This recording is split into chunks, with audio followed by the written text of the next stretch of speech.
Standing on the AT, this is the sign you see that lets you know you're at the side trail to the Sharon Mtn Campsite. So we'll go down and take a tour. So once again, there is a sign that is way up in the air, but only 7 feet high instead of 10. So we came in from the AT this way. I assume we're at this intersection here. It's showing, well, there's campsite 1, campsite 2, campsite 3. Here, if you can even make it out, there's 4, and it's kind of faded out. We'll have to see what's up with that. And then continuing down here to water. The guidebook says actually that the water source is back here on where the brook crosses the AT, but you can get to it directly here.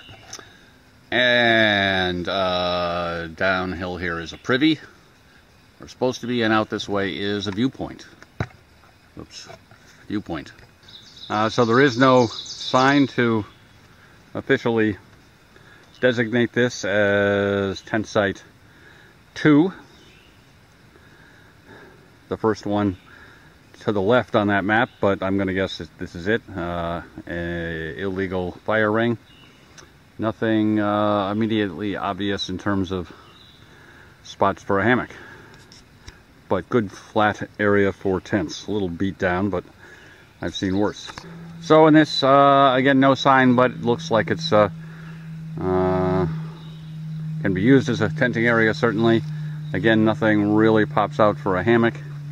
The trees here are a little too close together. There's that one, that smaller one, this one over here. They're all about 4 steps apart, not far enough. This is only a very short distance from what I said was number 2. There's that illegal fire ring down there. And here is the brook that's the water source. The trail guide does say this may go dry in dry weather, which is easy to believe. We're near the top of a ridge, so there's not that much watershed above it.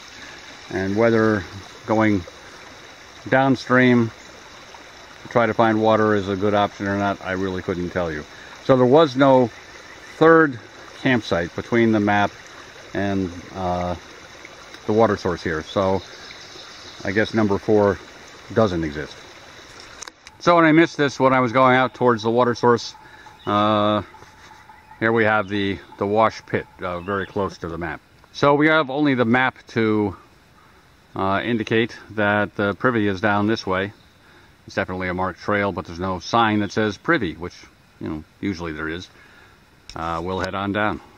So a short way down the slope is another one of our chum privies, prevalent at campsites, the ones that don't have shelters, in Connecticut.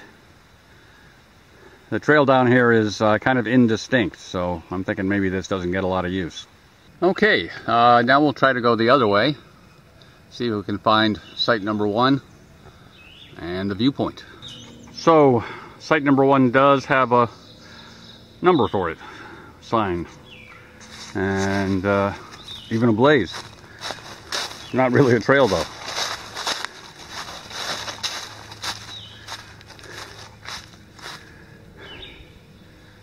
So it's another large site.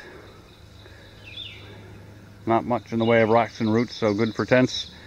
And nothing really obvious for hammocks. So in general, this area seems to be a bust for hammocks.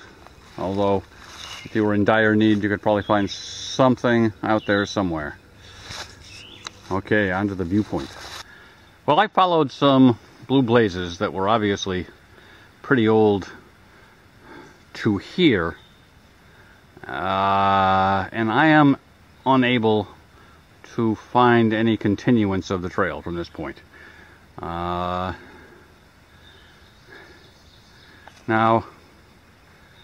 just at the top, you know, to the left of that pine tree, somewhere in the small gap there, I can see there's a peak. So it's easy to believe that many years ago there might have been a view from this spot. There's a kind of a ledge that goes down in front of me for 30 feet or so. but there's no view here now. So I'd say the Viewpoint is a washout, which is maybe why they haven't bothered to reapply the paint for the blazes in many, many years. Oh well. So, Sharon Mtn Campsite. It certainly qualifies as a primitive campsite. It's a fairly nice area, but don't rely on the water in dry weather, and don't come for the view. Well, hope you found that useful. Thanks for watching.